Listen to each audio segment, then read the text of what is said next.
Saan nagsimulang magbago ang lahat? Kailan nung ako'y di na naging sapat?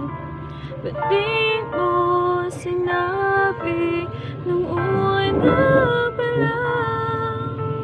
Ako ang kailangan,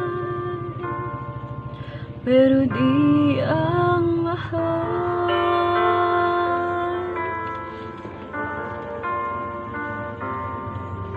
Saan nagkulang ang aking pagmamahal?